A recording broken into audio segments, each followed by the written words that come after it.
ಓಂ ಶ್ರೀ ಮಂಜುನಾಥಾಯ ನಮಃ. ಆ, ಪದೇ ಪದೇ ವಿಡಿಯೋದಾಗ ಆಗ್ತದಾರ. ಮಂಜುನಾಥ ಸಂಘದವರು ಬಡ್ಡಿ ಭಾಳ ತಗೊಂತದಾರ. ಆಮೇಲೆ ಬ್ಯಾಂಕಿಂದ ಕೊಡ್ತಾರ, ಇವ್ರು ಯಾಕೆ ವಸೂಲು ಮಾಡ್ತಾರ, ಹಾಗೆ ಹೀಗೆ ಅಂತ ಏನೋ ಹೂವು ಅಪೋವುಗಳ ಭಾಳ ವದಂತಿಗಳು ಆಗ್ತದವ.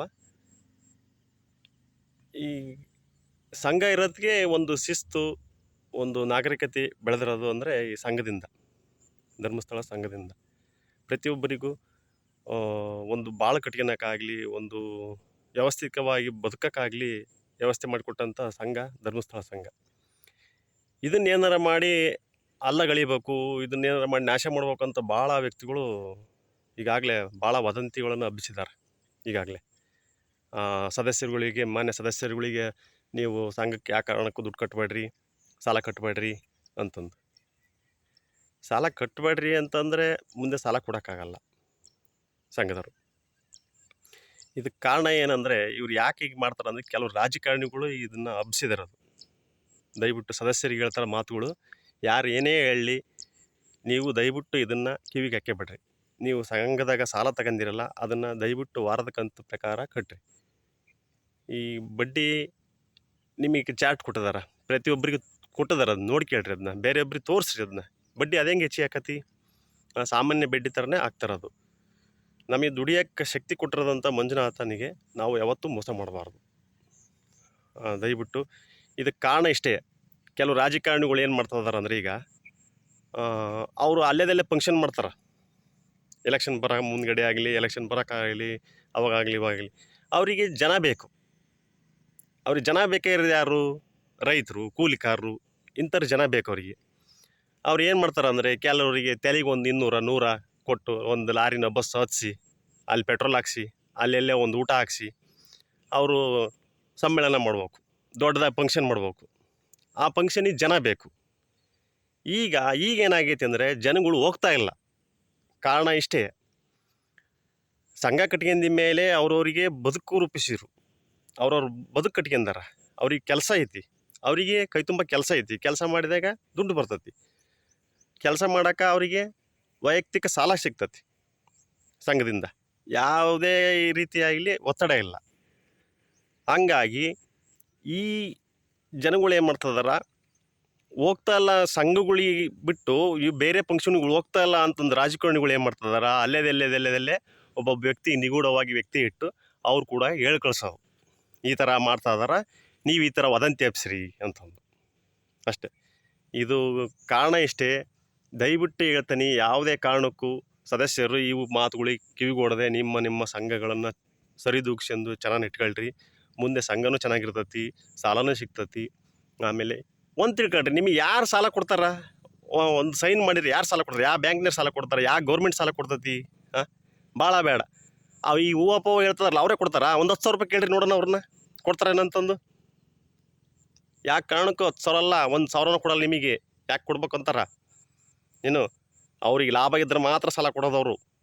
ಅವ್ರಿಗೆ ಲಾಭ ಇಲ್ಲಂದ್ರೆ ನಿಮ್ಮ ಕೊಲೆ ಮಾಡೋಕ್ಕೆ ಎಸಲ್ಲ ಅವರು. ದಯವಿಟ್ಟು ಹೇಳ್ತೀನಿ, ಯಾರು ಇಂಥ ವದಂತಿಗಳಿಗೆ, ಹೂವಪ್ಪಗಳಿಗೆ ತಲೆಗೂಡ್ದ ನಿಮ್ಮ ಸಂಘಗಳನ್ನು ಇಲ್ಲಿವರೆಗೆ ಹೆಂಗಿತ್ತು ಹಂಗೆ ನಡೆಸ್ಕೊಳ್ರಿ. ಪೂಜಾ ಹೇಮಾವತಿ ಅಮ್ಮನವರು, ವೀರೇಂದ್ರ ಹೆಗಡೆಯವರು ಭಾಳ ಮನನೊಂದಿದ್ದಾರೆ ಇಂಥ ವೀಡಿಯೋಗಳು ನೋಡಿ. ದಯವಿಟ್ಟು ಹೇಳ್ತೀನಿ, ಸಂಘಗಳನ್ನು ಚೆನ್ನಾಗಿಟ್ಕೊಳ್ರಿ. ಸಂಘ ಚೆನ್ನಾಗಿದ್ದರೆ, ಉದಾಹರಣೆ ನಾನೇ, ಬೇರೆಯವ್ರು ಬೇಡ. ಸಂಘ ಇರೋದಕ್ಕೆ ನಾನಿವತ್ತು ಚೆನ್ನಾಗಿ ಬದುಕ್ತದನಿ. ಕಾರಣ ಇಷ್ಟೇ, ನನಗೆ ನನ್ನ ಅವಶ್ಯಕತೆ ತಕ್ಕಂಗೆ ಸಾಲ ತಗೊಂತೀನಿ.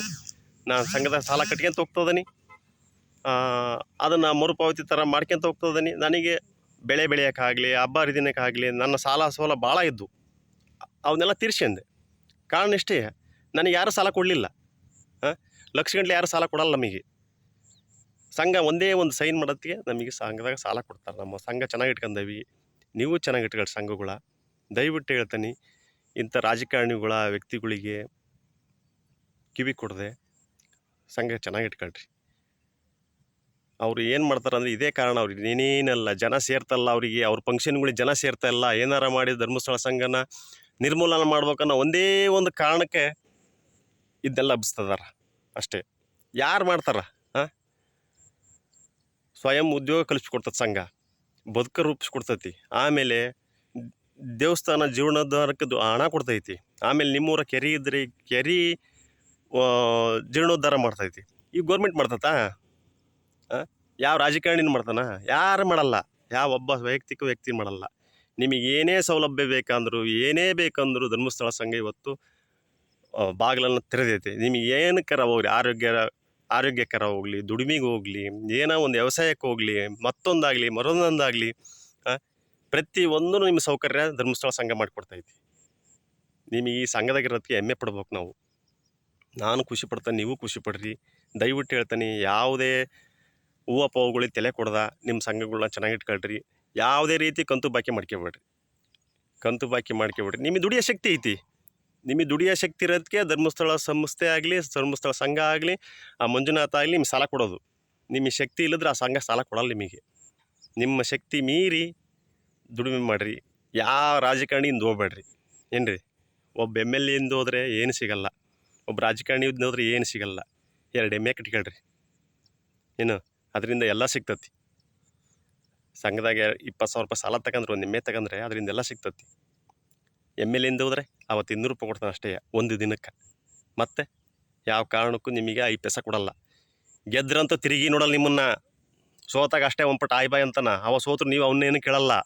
ಗೆದ್ದ ಕೇಳಕ್ಕೆ ಹೋದ್ರೆ ನಿಮ್ಮನ್ನ ಹತ್ರಕ್ಕೂ ಬಿಟ್ಕೊಳಲ್ಲ. ನಾಯಿ ಇಟ್ಟಿರ್ತಾರೆ ಮನೆ ಮುಂದೆ. ಎಚ್ಚೆತ್ಕೊಂಡು ನೀವು ಯಾವುದೇ ಕಾರಣಕ್ಕೂ ಯಾವ ವೀಡಿಯೋನು ತಲೆ ಕೆಡಿಸ್ಕೊಂಡೆ ನಿಮ್ಮ ಸಂಘ ಚೆನ್ನಾಗಿ ಇಟ್ಕೊಂಡು ದಯವಿಟ್ಟು ಹೇಳ್ತೀನಿ, ಪ್ರತಿಯೊಬ್ಬರಿಗೂ ಸಹಕರಿಸಿ. ಮುಂದೆ ನಿಮಗೆ ಒಳ್ಳೆ ಭಾಳ ಐತಿ. ಆ ಮಂಜುನಾಥ ಒಳ್ಳೇದು ಮಾಡ್ತಾನೆ.